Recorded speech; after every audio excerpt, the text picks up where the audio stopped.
Welcome back to another technical deep dive here in the debug zone.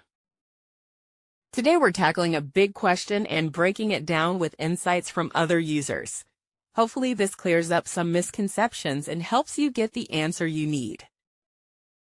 So buckle up, stay a little curious, and let's jump right in.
And that's a wrap.